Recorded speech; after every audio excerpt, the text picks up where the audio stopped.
And this is another important breaking news that we are getting to you now. What we are getting to hear is that activist Teesta Setalvad's anticipatory bail has been rejected by the special CBI court. So really, does this mean that there could be more trouble now brewing in for Teesta Setalvad? Remember, the CBI has been conducting raids at her residences earlier. Megha with us for more details. Now, Megha, what really has the court said while rejecting her bail? Well, I'll tell you before has said.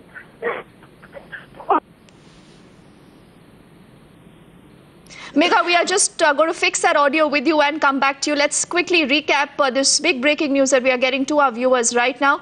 Teesta Setalvad's bail has been rejected by the special CBI court. So what does this mean for her? What could be the legal options still available for her, keeping in mind that the CBI has been, remember, at her residence conducting raids. The CBI then also had taken her statement, and what the Gujarat government later had also told the Supreme Court is that Teesta Setalvad, along with her husband, had used the 2002 riots fund for personal uses and they had spent it on themselves.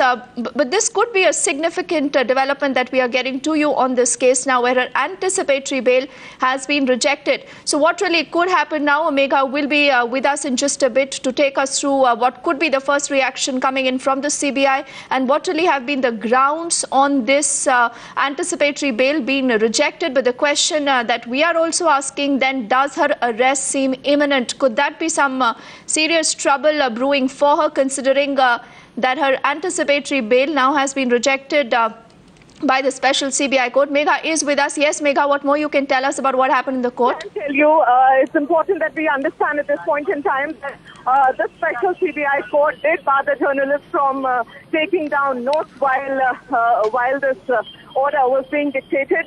Of course, you couldn't hear the order much, but then there was a bit of an episode inside the courtroom, and they asked the journalists to not write down the order unless the final order was announced. So the one line that you could hear inside the court was that the bail has been rejected. And at that point in time, Teesta did get up to say that she wanted to address the court and that it was perhaps an attempt to intimidate her through various channels. And then the only thing we could catch from the judge's side was that he said if she had to speak anything, she should do it through her lawyers, not directly address the court. She would be in contempt of court if she did that, and she was asked and directed to speak to the judge through her lawyers. So that's the point where we all moved out and right now, of course, she's along with her husband and a bunch of supporters who had come to the court.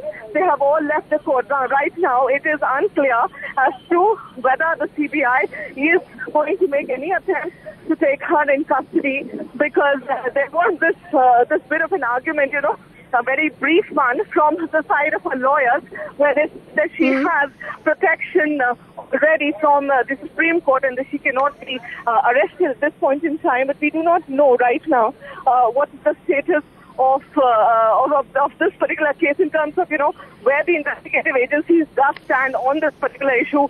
We'll have to wait and hear from them as to how do they plan to move ahead in this regard.